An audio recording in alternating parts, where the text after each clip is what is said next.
الحمد لله نحمده ونستعينه ونستغفره ونؤمن به ونتوكل عليه ونعوذ بالله من شرور أنفسنا ومن سيئات أعمالنا من يهده الله فلا مضل له ومن يضلله فلا هادي له ونشهد أن لا إله إلا الله وحده لا شريك له ونشهد أن سيدنا ونبينا ومولانا محمدا عبده ورسوله صلى الله عليه وعلى آله وأصحابه وبارك وسلم تسليما كثيرا كثيرا.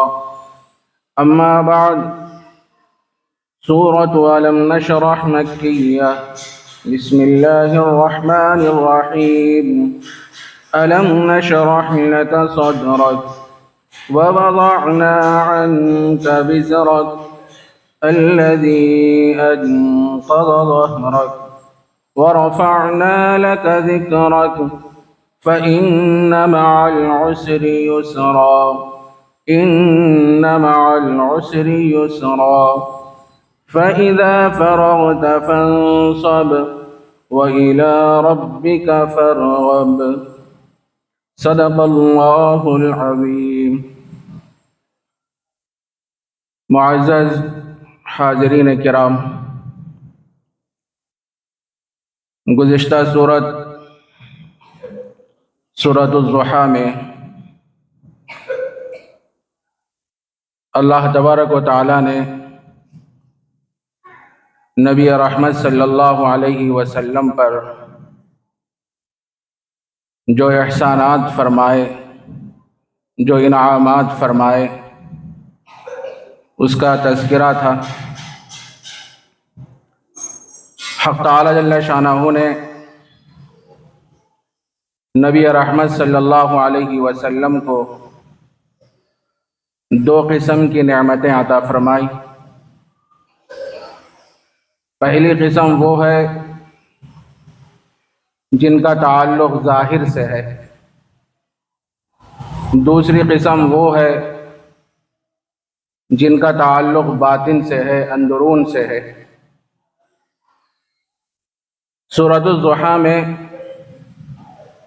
اللہ تبارک و تعالیٰ نے نبی اکرم صلی اللہ علیہ وسلم کو جو ظاہری نعمتیں عطا فرمائی تھیں اس کا تذکرہ فرمایا، اس کو بیان فرمایا.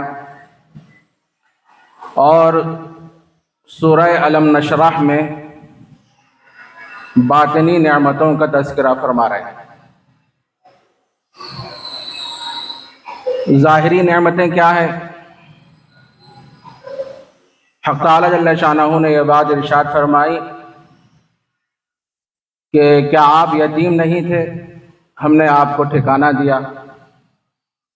حضرت عبد المطلب کے دل میں ہم نے آپ کی محبت ڈال دی. وہ اپنے صلبی اولاد سے زیادہ آپ کو چاہا کرتے تھے، آپ سے محبت فرمایا کرتے تھے. اور اسی طرح ایک نعمت یہ بھی ہے کہ آپ نادار تھے تو ہم نے آپ کو مالدار بنا دیا. اور اسی طرح آپ علوم نبوت سے بے خبر تھے تو ہم نے آپ کو نبوت سے سرفراز فرمایا. یہ کیسی عظیم الشان نعمتیں ہیں جو ظاہری نعمتیں ہیں. اس کے بعد حق تعالی جل شانہ نے یہ بات پہ ارشاد فرمائی، دیکھو ہم نے آپ پر اتنی عظیم نعمتیں آپ کو عطا فرمائی ہیں، بس آپ کا کام یہ ہے کہ آپ تو یتیمی کے دور سے گزرے ہیں. یتیمی کیا چیز ہے آپ جانتے ہیں. تو جب کبھی یتیم سے سابقہ پڑے، یتیم سے کچھ بات کرنے کا موقع ملے تو اس کے ساتھ سختی مت کیجیے، یتیم سے محبت سے، کرام سے پیش آئیے. اصل میں یہ خطاب تو نبی اکرم صلی اللہ علیہ وسلم سے ہے، لیکن اس کے ذریعے سے پوری امت کو تعلیم دینا مقصود ہے کہ جہاں کہیں بھی کوئی یتیم موجود ہو، جس کے باپ اس دنیا سے چلے گئے ہوں، رخصت ہو گئے ہوں، تو ظاہر ہے وہ چھوٹا سا بچہ سوچتا ہوگا کہ میرے والد اس دنیا میں نہیں رہے تو میرے لیے کیا ہوگا، میری زندگی کیسے ہوگی، وہ چھوٹا سا بچہ سوچتا ہوگا۔ تو ظاہر ہے جن حضرات کو اللہ نے مال کی فراوانی عطا فرمائی ہے، جب یتیم دکھے تو اس کے ساتھ شفقت کا معاملہ کریں، اس کے سر پر شفقت کا ہاتھ پھیریں، اور ہم سے جو ہو سکتا ہے اس کا تعاون فرمائیں۔ اور اسی طرح حق تعالیٰ جل شانہ نے یہ بات بھی ارشاد فرمائی کہ سائل کو مت جھڑکو، مانگنے والا آپ کے پاس آ جائے تو کچھ نہ کچھ دے دیا کرو، اگر آپ کے پاس نہیں ہے تو عذر پیش کر دو۔ اور یہ بات بھی بیان فرمائی حق تعالیٰ جل شانہ نے کہ اپنے رب کی نعمتوں کا تذکرہ آپ کرتے رہا کیجیے۔ اللہ نے جو نعمتیں آپ کو عطا فرمائی ہے اس کا اظہار کرتے رہیے، اس کا شکر کرتے رہیے۔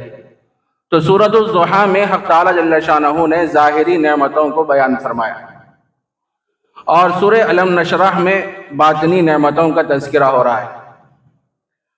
اور یہ بات بھی تفسیر کی کتابوں میں لکھی گئی ہے کہ سورۃ الضحیٰ کے نزول کے بعد، اس کے معاً بعد سورہ الم نشرح نازل ہوئی۔ حق تعالیٰ جل شانہ نے سورہ الم نشرح میں جو 3 باطنی نعمتیں عطا فرمائی ہیں وہ کون سی ہیں؟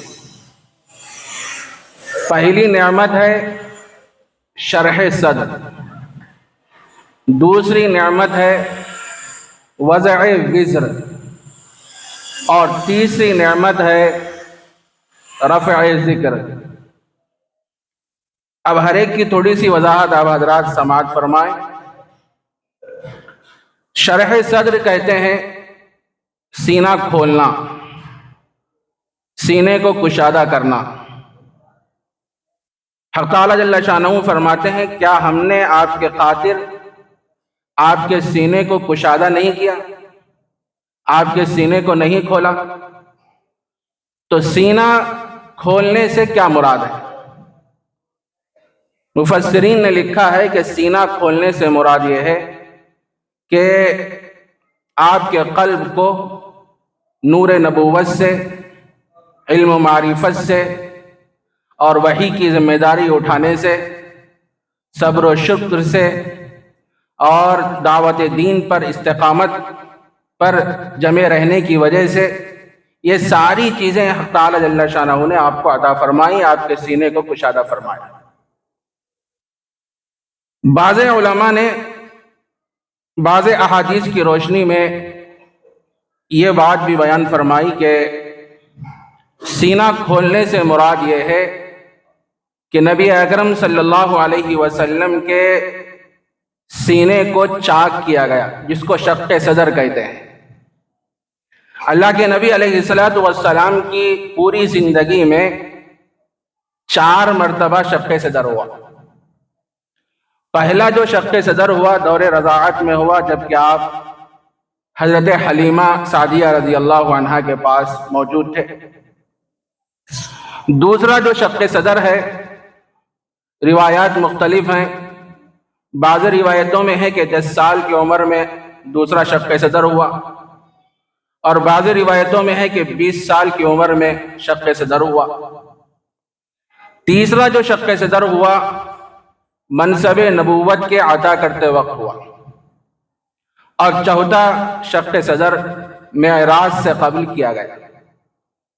تو اللہ تبارک و تعالیٰ نے نبی اکرم صلی اللہ علیہ وسلم کے سینے کو 4 مرتبہ شق فرمایا، آپ کا شق صدر فرمایا۔ یہاں پر سینے کو کھولنے سے مراد یہ ہے کہ اللہ کے نبی علیہ السلام ابھی چھوٹے سے تھے، حضرت حلیمہ سعدیہ رضی اللہ تعالی عنہ کے پاس موجود تھے۔ ایک دن آپ بکریاں چرانے کی غرض سے اپنے بھائیوں کے ساتھ نکلے تھے، دوپہر کا وقت تھا۔ 2 آدمی جو بظاہر انسانی شکل میں تھے، اصل میں وہ حضرت جبرائیل اور حضرت میکائیل علیہ السلام تھے، جو انسانی شکل میں اللہ کے نبی علیہ السلام کے پاس تشریف لائے، اور ان کے ہاتھوں میں سونے کا ایک تشت تھا، اور وہ تشت برف سے بھرا ہوا تھا، اور اس میں کچھ اسرار اور حکمتیں اس تشت کے اندر رکھی گئی تھی۔ یہ تشت لانے کے بعد نبی اکرم صلی اللہ علیہ وسلم کے سینہ مبارک کو چاک کیا گیا، آپ کے قلب کو نکالا گیا۔ نکالنے کے بعد 2-3 قطرے خون کے اس کے اندر جمے ہوئے تھے، وہ خون کے جو جمے ہوئے جو قطرے تھے اس کو نکالا گیا۔ نکالنے کے بعد انہوں نے کہا کہ یہ شیطان کا حصہ ہے، یہ شیطان کا حصہ ہے۔ اس کے بعد نبی اکرم صلی اللہ علیہ وسلم کے قلب مبارک کو دھویا گیا، برف کے پانی سے دھویا گیا، اور کچھ اسرار اور حکمتیں آسمان سے لائی گئی تھیں، وہ اللہ کے نبی کے سینے میں ڈال دی گئیں، اور ڈالنے کے بعد سینے کے اوپر ٹاکا لگا دیا۔ حضرت انس رضی اللہ تعالیٰ عنہ بیان فرماتے ہیں کہ نبی اکرم صلی اللہ علیہ وسلم کے سینے پر باقاعدہ ٹاکوں کے نشانات موجود تھے۔ یہ آپریشن کوئی نیا نہیں ہے، وہ اس زمانے سے چل رہا ہے۔ سینے کو چاک کیا گیا اور سینے پر ٹاکے لگائے گئے۔ حضرت انس فرماتے ہیں، یہاں ایک بات یہ سمجھنے کی ہے کہ جو 2-3 قطرے جو خون کے جمے ہوئے تھے اس کو حضرت جبرائیل اور میکائیل نے کہا کہ یہ شیطان کا حصہ ہے۔ یہ کیا ہے؟ یہ اصل میں گناہ اور معصیت۔ اللہ کے نبی علیہ السلام کے قلب اطہر کو گناہوں سے بالکل پاک اور صاف کر دیا گیا، وہ چیز نکال دی گئی۔ اور پھر کیوں دھویا گیا؟ اس واسطے سے دھویا گیا کہ تاکہ معصیت کے اثرات آپ کے دل پہ باقی نہ رہے۔ اور ایک سوال یہ پیدا ہو سکتا ہے کہ برف کے پانی سے کیوں دھویا گیا؟ برف کے پانی سے اس لیے دھویا گیا کہ گناہ جو ہے اس کے اندر حرارت ہوتی ہے، گرمی ہوتی ہے، اور اس حرارت کو ختم کرنے کے لیے برف کا استعمال کیا گیا تاکہ وہ پورے اثرات گناہوں کے بالکل ختم ہو جائے اور اللہ کے نبی علیہ السلام کا قلب مبارک پاک اور صاف ہو جائے۔ تو بعض علماء نے یہ بیان فرمایا کہ شرح صدر سے مراد وہ شق صدر ہے جو نبی اکرم صلی اللہ علیہ وسلم کے سینے کو چاک کیا گیا، اور اسرار اور حکمتیں آسمان سے لائی گئی تھیں ایک تش میں، اور وہ اسرار اور حکمتیں آپ کے سینے میں ڈال دی گئی۔ اللہ تبارک و تعالیٰ نے نبی اکرم صلی اللہ علیہ وسلم کو بڑا عجیب و غریب بنایا۔ حدیث میں آتا ہے نبی رحمت صلی اللہ علیہ وسلم نے ارشاد فرمایا، اوتیت علم الاولین والآخرین، اولین اور آخرین کا مجھے علم دیا گیا۔ دنیا میں جتنے انبیاء کرام علیہ السلام تشریف لائے، ہر نبی کو اللہ نے جو کمالات، جو معجزے، جو محاسن، جو خوبیاں اور جو کمالات، جو فضائل عطا فرمائے، وہ سارے کے سارے محاسن اللہ تبارک و تعالیٰ سیدنا حضرت محمد رسول اللہ صلی اللہ علیہ وسلم کو عطا فرمائے۔ آپ مجمع الکمالات ہیں، ایسی عجیب و غریب ذات گرامی ہے نبی اکرم صلی اللہ علیہ وسلم کی۔ اس سورت کے سبب نزول میں ایک روایت یہ نقل کی گئی ہے کہ ایک مرتبہ نبی رحمت صلی اللہ علیہ وسلم اللہ کے دربار میں یہ عرض گزار ہوئے، یہ التجا کیے، مولا آپ نے حضرت ابراہیم کو خلت کے مرتبے سے نوازا۔ مطلب یہ ہے کہ آپ نے خلیل اللہ بنایا، اپنا دوست بنایا، اور حضرت موسیٰ کو کلیم کی قلعت سے نوازا، کلیم اللہ بنایا، اور حضرت داؤد علیہ السلام کے لیے آپ نے لوہے کو مسخر کر دیا۔ آپ ہاتھ میں لوہے کو پکڑ لیتے تو وہ لوہا نرم ہو جایا کرتا تھا۔ ایسی خصوصیت آپ نے حضرت داؤد علیہ السلام کو عطا فرمائی، اور حضرت سلیمان علیہ السلام کو آپ نے جنات اور انسانوں پر سلطنت عطا فرمائی، اور ہواؤں کو آپ کے لیے مسخر کر دیا۔ یہ ساری چیزیں بیان کرنے کے بعد نبی رحمت صلی اللہ علیہ وسلم نہ اللہ تبارک و تعالیٰ سے عرض گزار ہوتے ہیں، مولا آپ نے میرے لیے کوئی خاص چیز عطا فرمائی؟ کیا خاص چیز عطا فرمائی؟ تو اللہ کے نبی علیہ السلام کے استفسار پر اللہ تبارک و تعالیٰ نے سورہ الم نشرح نازل فرمائی، اور یہ بات ارشاد فرمائی رنجیدہ ہونے کی ضرورت نہیں ہے، ہم نے آپ کو ایسے باطنی کمالات عطا فرمائے ہیں جو ہم نے کسی اور کو عطا نہیں فرمائے، بڑے عجیب و غریب کمالات ہم نے آپ کو عطا فرمائے۔ حضرت ابن مسعود رضی اللہ تعالیٰ عنہ کی روایت ہے، اللہ کے نبی علیہ السلام نے یہ آیت پڑھی، فَمَن يُرِدِ اللَّهُ أَن يَهْدِيَهُ يَشْرَحْ صَدْرَهُ لِلْإِسْلَامِ۔ یہ آیت پڑھنے کے بعد اللہ کے نبی علیہ السلام فرماتے ہیں کہ جب نور سینے میں داخل ہو جاتا ہے تو پھیل جاتا ہے۔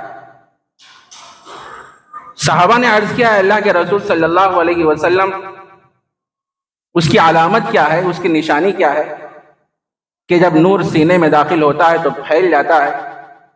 تو نبی اکرم صلی اللہ علیہ وسلم نے ارشاد فرمایا، اے میرے صحابہ سن لو کہ آدمی دارالغرور سے بچتے ہوئے زندگی گزارتا ہے۔ یہ دنیا کیا ہے؟ دارالغرور ہے، دھوکے کا گھر ہے۔ دارالغرور سے بچتے ہوئے زندگی گزارتا ہے اور دارالخلود کی محنت کرتا ہے۔ دارالخلود کون سا ہے؟ وہ آخرت کا گھر ہے، جنت کا گھر ہے، اس کی فکر میں آدمی ہمیشہ لگے ہوئے رہتا ہے اور موت سے پہلے موت کی تیاری کر لیتا ہے۔ یہ اس کی علامات ہے۔ اور حق تعالیٰ جل شانہ نے نبی اکرم صلی اللہ علیہ وسلم کے سینے کو جو کشادہ فرمایا، آپ کو جو باطنی علوم عطا فرمائے، نبوت عطا فرمائی اور بہت سی چیزیں عطا فرمائی، اور آپ کے طفیل میں اور آپ کی برکت سے اللہ تعالیٰ نے امت محمدیہ کو بھی شرح صدر کی عظیم نعمت سے اللہ نے سرفراز فرمایا۔ یہ کتنی بڑی دولت، شرح صدر، امت محمدیہ کو بھی اللہ نے یہ نعمت عطا فرمائی۔ تو حق تعالیٰ جل شانہ نے وہی بات ارشاد فرمائی کہ الم نشرح لک صدرک، کیا ہم نے آپ کے خاطر آپ کے سینے کو نہیں کھولا، آپ کے سینے کو کشادہ نہیں کیا؟ مطلب یہ ہے کہ آپ کے سینے کو ہم نے کھول دیا ہے۔ وَوَضَعْنَا عَنْكَ وِزْرَكَ، دوسری نعمت وہ کون سی ہے؟ اور ہم نے آپ کے اوپر سے بوجھ کو اتار دیا جس کی وجہ سے آپ کی کمر جھک رہی تھی۔ کون سا بوجھ؟ مفسرین نے لکھا ہے کہ اللہ کے نبی علیہ السلام بعض کام جائز اور مستحب سمجھ کے کیا کرتے تھے، بعض امور بعد میں اللہ کے نبی علیہ السلام کو بتلایا جاتا تھا کہ جو کام آپ کیے ہیں وہ خلاف اولا ہے، آپ کی شان کے لیے مناسب نہیں ہے، بہتر نہیں ہے، ناجائز نہیں ہے، بلکہ بہتر نہیں ہے آپ کی شان کے۔ آپ کی شان تو بہت اونچی ہے، اللہ کے پاس آپ کا رتبہ اور مقام بہت اونچا ہے، اور آپ سے خلاف اولا کام سرزد ہوا ہے، تو اس کے نتیجے میں اللہ کے نبی پر ایک ایسا غم آپ کے دل پہ سوار رہتا تھا، تو جس کی وجہ سے آپ بے چین ہو جایا کرتے تھے۔ تو حق تعالیٰ جل شانہ نے فرمایا، نبی آپ کو غمزدہ ہونے کی ضرورت نہیں ہے، ہم نے آپ پر سے آپ کا وہ بوجھ بھی اتار دیا جس کی وجہ سے آپ کی کمر جھکی جا رہی ہے۔ آپ کو ایسی مایوس ہونے کی ضرورت نہیں ہے۔ اور حق تعالیٰ جل شانہ نے نبی اکرم صلی اللہ علیہ وسلم کے بارے میں قرآن مجید میں بیان فرمایا، لِيَغْفِرَ لَكَ اللَّهُ مَا تَقَدَّمَ مِن ذَنبِكَ وَمَا تَأَخَّرَ۔ حق تعالیٰ جل شانہ نے نبی اکرم صلی اللہ علیہ وسلم کے اگلے اور پچھلے سارے قصوروں کو معاف کر دیا۔ آپ تو پاک اور صاف ہیں، اور ہر نبی گناہوں سے پاک اور صاف ہوتا ہے۔ ظاہر ہے اللہ کے نبی علیہ السلام ہیں جن کے صدقے میں اللہ نے اس پوری کائنات کو وجود بخشا ہے، ان سے کیسے گناہوں کا صدور ہو سکتا ہے؟ بعض ایسے کام جو خلاف اولا کبھی کبھی آپ سے ہوتے تھے تو اس پر ایک قسم کی تکلیف ہوتی تھی، ایک قسم کا بوجھ ہوتا تھا اللہ کے نبی علیہ السلام کے قلب اطہر پر۔ تو حق تعالیٰ جل شانہ نے فرمایا کہ ہم نے آپ کا وہ بوجھ بھی آپ سے کیا ہے اتار دیا۔ یہ کتنی بڑی نعمت ہے۔ بعض علماء کرام نے یہ بات بھی بیان فرمائی کہ بوجھ سے مراد یہ ہے کہ ابتدائے نبوت کے وقت، ابتدائے وحی کے وقت اللہ کے نبی علیہ الصلوۃ والسلام کی کیفیت یہ ہوتی تھی کہ آپ پسینے سے شرابور ہو جایا کرتے تھے، چونکہ اللہ کی ذات سے نکلا ہوا کلام جب دو جہاں کے سردار سیدنا حضرت محمد الرسول اللہ صلی اللہ علیہ وسلم کے قلب اطہر پر جب نازل ہوتا تھا ابتدائے وحی کے وقت، تو آپ کی حالت بدل جایا کرتی تھی، آپ پسینے سے شرابور ہو جایا کرتے تھے۔ تو حق تعالی جل شانہ نے فرمایا کہ ہم نے آپ کا وہ بوجھ آپ سے اتار دیا، آپ اطمینان سے رہیے۔ اور ظاہر ہے یہ قرآن مجید جو اللہ کا مقدس کلام ہے، انسانوں کی صلاح و فلاح اور انسانوں کی کامیابی اور کامرانی کے لیے حق تعالی جل شانہ نے نبی اکرم صلی اللہ علیہ وسلم پر نازل فرمایا۔ یہ ایسا کلام ہے جس کلام کو اٹھانے کی نہ پہاڑوں میں طاقت ہے، نہ زمین میں طاقت ہے، نہ آسمان میں طاقت ہے، لیکن ایسے کلام کو اللہ تبارک و تعالی سیدنا حضرت محمد الرسول اللہ صلی اللہ علیہ وسلم کے قلب اطہر پر نازل فرماتے ہیں۔ اِنَّا عَرَضْنَا الْأَمَانَةَ عَلَى السَّمَاوَاتِ وَالْأَرْضِ وَالْجِبَالِ فَأَبَيْنَ أَن يَحْمِلْنَهَا وَأَشْفَقْنَ مِنْهَا وَحَمَلَهَا الْإِنسَانُ إِنَّهُ كَانَ ظَلُومًا جَهُولًا۔ ہم نے اس قرآن کو آسمان اور زمین پہ اور پہاڑوں پہ پیش کیا، ہر ایک نے اس کے لینے سے اٹھانے سے انکار کر دیا۔ وَحَمَلَهَا الْإِنسَانُ، انسان نے اس کو اٹھایا۔ وہ کون سا انسان؟ وہ عظیم ہستی جن کے صدقے میں اللہ نے اس کائنات کو وجود بخشا۔ اللہ تعالیٰ نے نبی اکرم صلی اللہ علیہ وسلم کے قلب اطہر کو اس طرح بنایا تھا کہ نزول قرآن مجید کے لیے حضور صلی اللہ علیہ وسلم کے سینے کا انتخاب فرمایا۔ اب اندازہ لگائیے، پہاڑوں میں طاقت نہیں ہے قرآن کو اٹھانے کی، زمین میں طاقت نہیں ہے، آسمانوں میں طاقت نہیں ہے، لیکن ایسا عظیم الشان کلام اللہ کے نبی علیہ الصلوۃ والسلام کے قلب اطہر پر نازل ہوا۔ جب وحی کا نزول ہوتا تھا تو آپ کی حالت بدل جایا کرتی تھی، آپ پسینے سے شرابور ہو جایا کرتے تھے۔ حضرت عائشہ صدیقہ رضی اللہ تعالیٰ عنہ بیان فرماتی ہیں، ایک مرتبہ نبی اکرم صلی اللہ علیہ وسلم کا سر مبارک میری گود میں تھا، اسی وقت کچھ آیتوں کا نزول ہونے لگا تو مجھے ایسا محسوس ہوا کہ میرے پیروں پہ پہاڑ رکھ دیا گیا، پہاڑ رکھ دیا گیا، اتنا وزن۔ تو میرے عزیز دوستو بزرگوں، پہلی جو نعمت ہے جو حق تعالی جل شانہ نے نبی اکرم صلی اللہ علیہ وسلم کو عطا فرمائی، وہ باطنی نعمتوں میں سے پہلی نعمت، کیا ہم نے آپ کے خاطر آپ کے سینے کو کشادہ نہیں کیا؟ اور دوسری نعمت، ہم نے آپ سے آپ کا وہ بوجھ اتار دیا جس کی وجہ سے آپ کی کمر جھکی جا رہی ہے۔ یہاں ایک بات اور ایک رہ گئی، وہ یہ ہے کہ ہم نے آپ کے خاطر آپ کے سینے کو کشادہ کیا۔ آپ نے ابھی وہ تفصیلات سماعت فرمائی کہ اللہ کے نبی کے سینے کو چاک کیا گیا اور آسمان سے کچھ اسرار اور حکمتیں لائی گئی تھیں، وہ اسرار اور حکمتیں اللہ کے نبی کے قلب اطہر میں ڈال دیں، اس کے بعد آپ کے سینے پر ٹاکا لگایا گیا۔ لگانے کے بعد ہوا ایسا کہ آپ کو ایک ترازو میں بٹھایا گیا اور آپ کے مقابلے میں 10 آدمیوں کو ایک ترازو کے ایک پلڑے میں بٹھایا گیا۔ اس کے بعد تولا گیا تو اللہ کے نبی جس پلڑے میں تھے وہ پلڑا جھک گیا۔ اس کے بعد پھر 100 آدمیوں کو ایک پلڑے میں رکھا گیا اور دوسرے پلڑے میں نبی اکرم صلی اللہ علیہ وسلم کو رکھا گیا۔ اس کے بعد پھر تولا گیا، جس پلڑے میں نبی اکرم صلی اللہ علیہ وسلم موجود تھے وہ پلڑا جھک گیا۔ ایک طرف 100 آدمی ہیں، ایک طرف اللہ کے نبی علیہ السلام۔ پھر اعلان ہوا تو اس کے بعد پھر 1000 آدمیوں کو ایک پلڑے میں رکھا گیا ترازو کے، اور ایک پلڑے میں نبی اکرم صلی اللہ علیہ وسلم کو رکھا گیا۔ جس پلڑے میں نبی اکرم صلی اللہ علیہ وسلم موجود تھے وہ ترازو کا وہ پلڑا جھک گیا۔ اس کے بعد اعلان کرنے والے نے اعلان کیا، اے لوگوں سن لو، اگر ساری سلطنت کو، ساری کائنات کو ایک پلڑے میں رکھ دو اور دوسرے پلڑے میں سیدنا حضرت محمد الرسول اللہ صلی اللہ علیہ وسلم کو رکھ دو، جس پلڑے میں رسول اللہ صلی اللہ علیہ وسلم موجود رہیں گے وہ پلڑا جھک جائے گا، پلڑا جھک جائے۔ اب ہمیں یہاں سمجھنا ہے آخر اتنا وزن نبی اکرم صلی اللہ علیہ وسلم کے اندر کیسے پیدا ہوا۔ وہ تو ابتدائی زمانہ، روایتوں میں یہ بات ملتی ہے کہ ہجرت کے موقع پر حضرت ابوبکر صدیق رضی اللہ تعالیٰ عنہ نے اللہ کے نبی کو اپنے کندھوں پہ اٹھایا تھا، لیکن یہ اتنا وزن کیسے پیدا ہو گیا؟ ساری کائنات کو ایک پلڑے میں رکھ دو اور دوسرے پلڑے میں رسول اللہ صلی اللہ علیہ وسلم کو رکھ دو تو وہ پلڑا چک جائے گا۔ مفسرین نے لکھا ہے یہ جو وزن ہے یہ نبوت کا وزن ہے جو سارے جہاں سے وزنی ہوتا ہے، سارے جہاں سے، ساری دنیا اس کا مقابلہ نہیں کر سکتی۔ یہی وجہ ہے ایک مرتبہ حضرت موسیٰ علیہ السلام نے اللہ تبارک و تعالیٰ سے یہ عرض کیا تھا، مولا مجھے کوئی خاص کلمہ عطا فرمائیے، تو اللہ تبارک و تعالیٰ نے حضرت موسیٰ علیہ السلام سے فرمایا کہ لا الہ الا اللہ محمد الرسول اللہ۔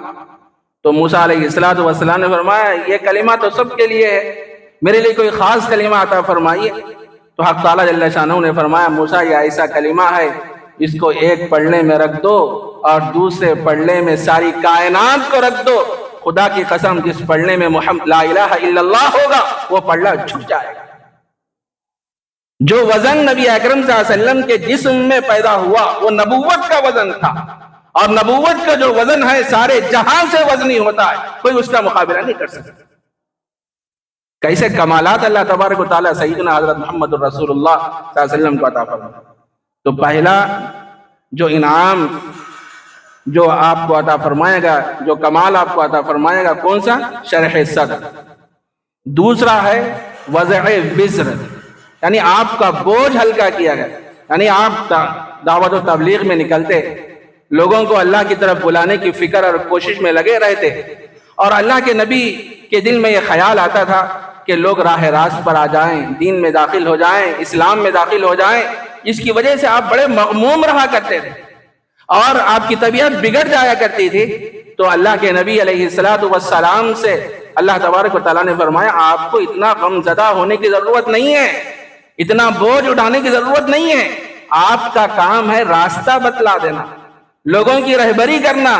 یہ راستہ اطاعت والا راستہ ہے، یہ راستہ شر والا راستہ ہے، آپ کا کام ہے راستہ بتلا دینا۔ سورۃ الغاشیہ میں حق تعالیٰ جل شانہ نے یہ بات ارشاد فرمائی فذکر انما انت مذکر لست علیہم بمسیطر، کہ آپ نصیحت کیجیے، آپ نصیحت کرنے والے ہی ہیں، آپ ان پر مسلط نہیں ہیں، ان کو پکڑ کے زبردستی آپ اسلام میں داخل نہیں کر سکتے، یہ آپ کا کام نہیں ہے۔ دلوں کو پلٹانے والی جو ذات ہے وہ اللہ کی ذات ہے، مقلب القلوب وہ اللہ کی ذات ہے۔ تو یہ باتیں اللہ کے نبی علیہ السلام سے حق تعالیٰ جل شانہ نے بیان فرمائی، فرمانے کے بعد آپ کے بوجھ کو کیا ہلکا کر دیا گیا۔ اللہ کے نبی پر ایک غم سوار رہتا تھا کہ امت دائرے اسلام میں داخل ہو جائے، ایمان میں داخل ہو جائے، تو حق تعالیٰ جل شانہ نے فرمایا آپ کا کام راستہ بتلانا، ہدایت پر آنا نہیں آنا یہ اللہ کے ذمہ ہے، اللہ جسے چاہے ہدایت دیتے ہیں اور جسے چاہے ہدایت نہیں دیتے، یہ اللہ کی قدرت ہے، یہ اللہ کی طاقت ہے۔ تو یہ دوسری نعمت ہے۔ تیسری نعمت کیا ہے؟ وَرَفَعْنَا لَكَ ذِكْرَكَ، آپ کے خاطر ہم نے آپ کے نام کو بہت بلند کیا، بہت اونچا کیا۔ ایک مرتبہ اللہ کے نبی علیہ السلام حضرت جبرائیل علیہ السلام سے عرض گزار ہوئے، جبرائیل ذرا یہ بتائیے کہ اللہ تبارک و تعالیٰ نے میرے نام کو کس طرح بلند کیا؟ تو حضرت جبرائیل نے فرمایا کہ اللہ کے نبی، کہ اللہ تبارک و تعالیٰ نے اپنے نام کے ساتھ آپ کے نام کا ذکر کیا ہے، جہاں کہیں بھی اپنا نام بیان فرمایا اس کے فوراً بعد آپ کا نام بیان فرمایا۔ کتنی بڑی یہ شان ہے، کتنی بڑی دولت ہے، کتنی بڑی سعادت ہے۔ اذان میں، نماز میں، خطبے میں اور اسی طرح بیانوں میں، تحریروں میں، مضامین میں، ہر جگہ جہاں اللہ کا نام لیا جاتا ہے اس کے بعد سیدنا حضرت محمد الرسول اللہ صلی اللہ علیہ وسلم کا نام لیا جاتا ہے۔ کتنی بڑی شان ہے میرے بھائی۔ اور کلمہ طیبہ کے دو جز ہیں، جب تک آدمی اس پر ایمان نہیں لائے گا اس وقت تک وہ پورے طور پر ایمان میں، اسلام میں داخل نہیں ہو سکتا۔ ایک ہے لا الہ الا اللہ، دوسرا ہے محمد الرسول اللہ۔ یہ دونوں چیزوں کو ماننا پڑے گا۔ پہلے جز میں توحید کا ذکر ہے، اور دوسرے جز میں رسالت کا ذکر ہے۔ ہم نے آپ کے مقام کو تو اتنا بلند کیا ہے کہ مسجد کے میناروں سے اذان آپ سنتے ہیں 5 وقتہ، اس میں کیا کہا جاتا ہے؟ جہاں اللہ کا نام لیا جاتا ہے اشہد ان لا الہ الا اللہ، وہیں یہ بھی کہا جاتا ہے کہ اشہد ان محمد رسول اللہ، اشہد ان محمد رسول اللہ۔ اور بعض علماء نے بیان فرمایا ویسے تو ہر جگہ اللہ نے جہاں اپنا تذکرہ فرمایا اس کے بعد آپ کا بھی ذکر فرمایا، یا ایھا الذین آمنوا اطیعوا اللہ واطیعوا الرسول، اے ایمان والو اللہ کی اطاعت کرو اور اللہ کے رسول کی بھی اطاعت کرو۔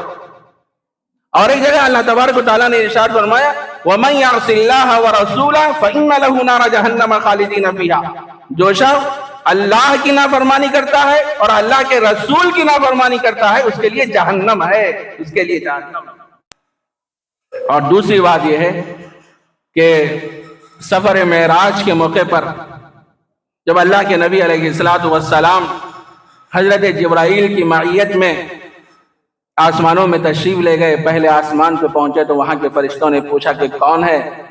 تو فرمایا کہ جبرائیل ہوں۔ تمہارے ساتھ کون ہے؟ تو فرمایا گیا کہ محمد صلی اللہ علیہ وسلم ہے۔ معراج کی مبارکباد دی گئی، پہلے آسمان میں آپ کا تذکرہ، دوسرے آسمان میں آپ کا تذکرہ، تیسرے، چوتھے، پانچویں، چھٹے اور ساتویں آسمان میں آپ کا تذکرہ، سدرۃ المنتہا پہ پہنچے وہاں آپ کا تذکرہ، اس کے بعد اللہ تبارک و تعالیٰ کے پاس گئے، ملاقات کی، راز و نیاز کی باتیں ہوئی، وہاں بھی آپ کا تذکرہ۔ اور لوح محفوظ پہ لکھا ہوا ہے، کیا لکھا ہوا ہے؟ لا الہ الا اللہ محمد الرسول اللہ۔ اس سے بڑی اور کیا ہے نعمت، کیا ہو سکتی ہے میرے بھائی؟ جہاں اللہ نے اپنی نعمت کا ذکر فرمایا، جہاں اپنے انعامات کا ذکر فرمایا، جہاں اپنے نام کا تذکرہ فرمایا، اس کے معن بعد اللہ تبارک و تعالیٰ نے نبی اکرم صلی اللہ علیہ وسلم کا تذکرہ فرمایا۔ تو حق تعالیٰ جل شانہ فرماتے ہیں کہ وَرَفَعْنَا لَكَ ذِكْرَكَ، ہم نے آپ کے خاطر آپ کے نام کو بلند کیا ہے، اونچا کیا ہے۔ یہ 3 باطنی نعمتیں ہیں، ایک ہے شرح صدر، دوسرا ہے وضع وزر، اور تیسرا ہے رفع ذکر۔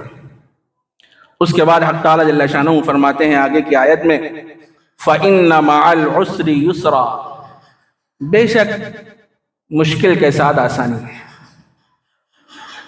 آپ کی جو ذمہ داری ہے، ہم نے آپ کو جو نبوت سے سرفراز فرمایا ہے، آپ لوگوں میں چلتے ہیں، پھرتے ہیں، لوگوں کو دین کی دعوت دیتے ہیں، اسلام کی دعوت دیتے ہیں، اور اس کے نتیجے میں لوگ الٹی سیدھی باتیں کرتے ہیں، آپ کو ساحر کہتے ہیں، ساحر کہتے ہیں، جادوگر کہتے ہیں، دیوانہ کہتے ہیں، اور بہت سی تکلیفیں آپ کو دیتے ہیں۔ اور جو حضرات صحابہ آپ کے ہاتھ پر اسلام لائے، ایمان میں داخل ہو گئے، اور ان پر مصائب کے پہاڑ توڑتے ہیں کفار مکہ، لیکن اللہ کے نبی سے حق تعالیٰ جل شانہ فرماتے ہیں کہ اے میرے محبوب ایک بات سن لیجئے، ہر مشکل کے ساتھ آسانی ہے۔ یہ تھوڑے دن کی مشکلات ہیں، تھوڑے دن آپ صبر کر لیجئے، اس کے بعد آسانیاں آئیں گی، اور ایسی آسانیاں آئیں، تاریخ کی کتابیں اس پہ شاہد ہیں، ایسی فتوحات کے دروازے اللہ نے کھول دیے کہ واجب و غریب فتوحات کے دروازے۔ تو آدمی کو جب مشکل پیش آ جائے تو رنجیدہ نہیں ہونا چاہیے، پریشان نہیں ہونا چاہیے۔ اللہ تبارک و تعالیٰ اسی مشکلات میں سے آسانیاں پیدا فرماتے ہیں، نصرت کے دروازے کھولتے ہیں۔ یہاں حق تعالیٰ جل شانہ نے یہ بات ارشاد فرمائی کہ فَإِنَّ مَعَ الْعُسْرِ يُسْرًا، إِنَّ مَعَ الْعُسْرِ يُسْرًا، بے شک مشکل کے ساتھ آسانی ہے۔ اس کے بعد پھر فرمایا کہ بے شک مشکل کے ساتھ آسانی ہے۔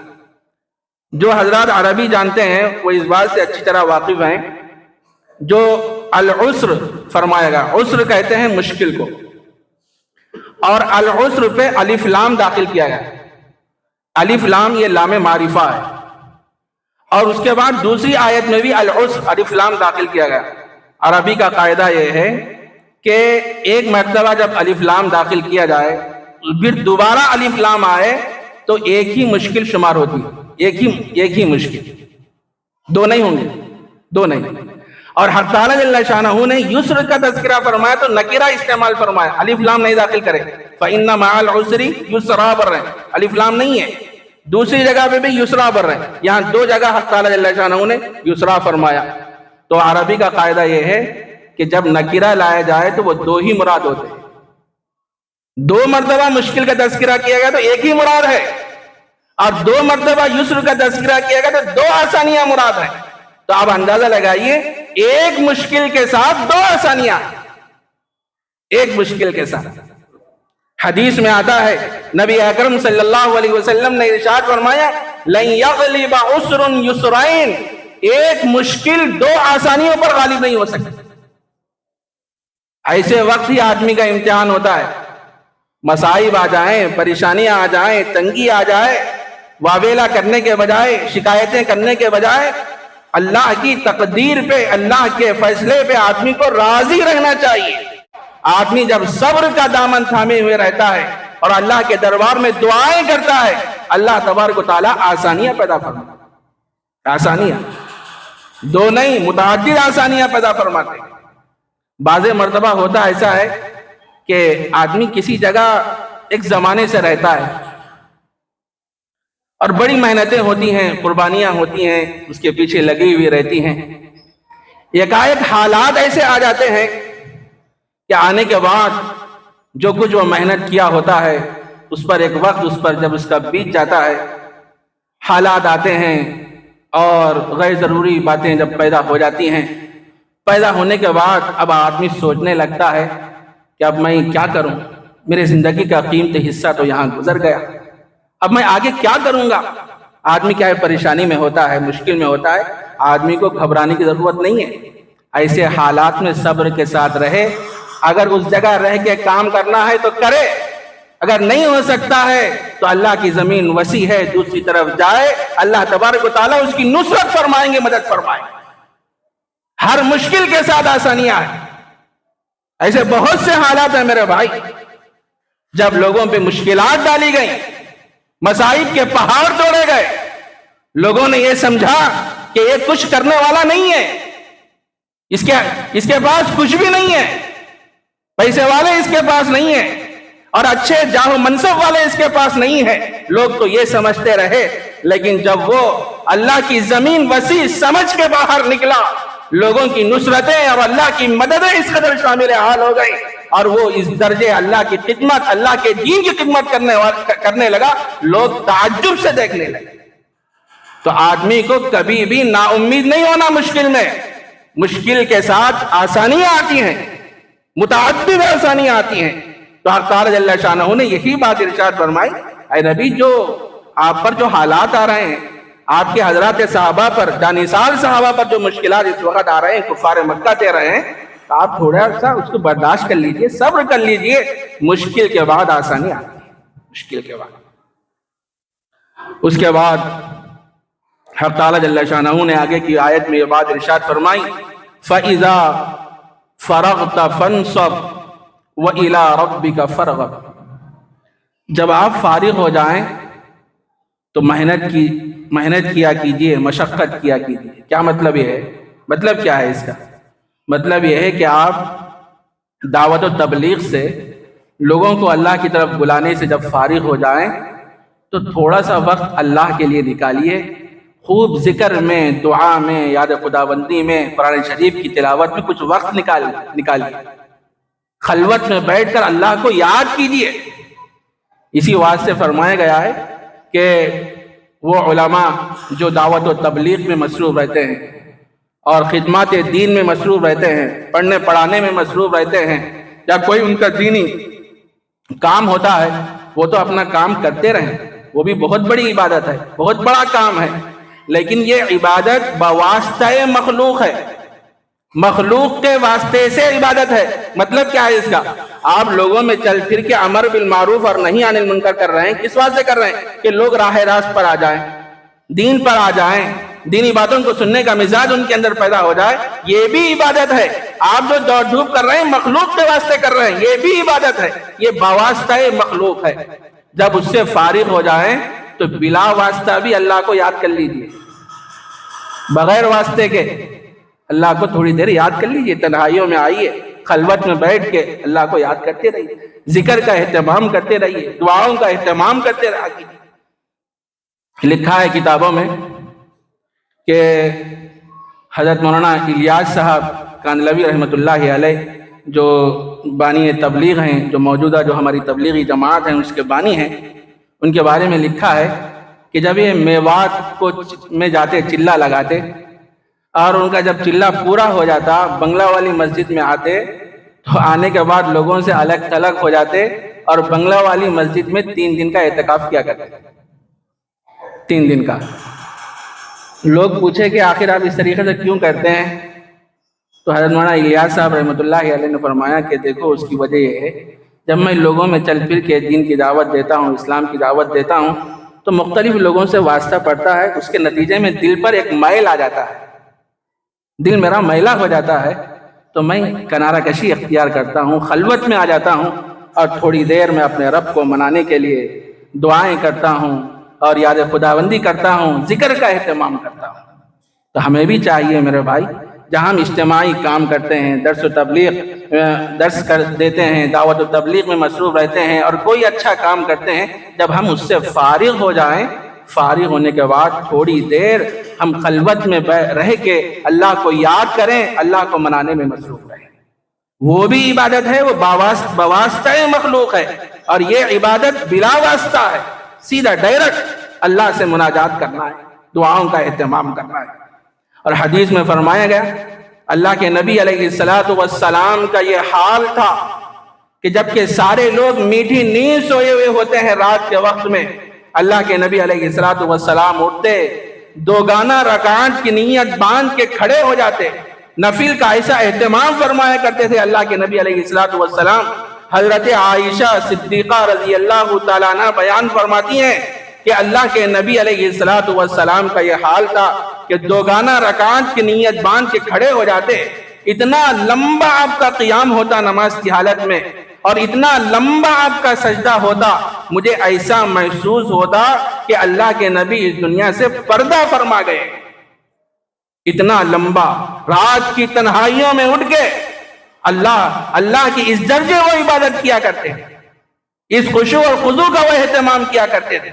حضرت ابو ہریرہ رضی اللہ تعالیٰ عنہ فرماتے ہیں نبی اکرم صلی اللہ علیہ وسلم کا یہ حال تھا، آپ اس قدر اور اس اہتمام کے ساتھ نوافل پڑھا کرتے تھے رات میں، جس کی وجہ سے آپ کے پیر پھول جایا کرتے تھے، آپ کے پیروں پہ ورم آ جایا کرتا تھا۔ حضرات صحابہ بڑے ادب کے لہجے میں اللہ کے نبی علیہ السلام سے عرض گزار ہوئے، اے اللہ کے نبی علیہ السلام، اللہ تبارک و تعالیٰ نے آپ کے اگلے پچھلے سارے قصوروں اور غلطیوں کو معاف کر دیا ہے، اس کے باوجود بھی آپ اس قدر محنت کیوں کرتے ہیں، اس قدر مشقت کیوں کرتے ہیں؟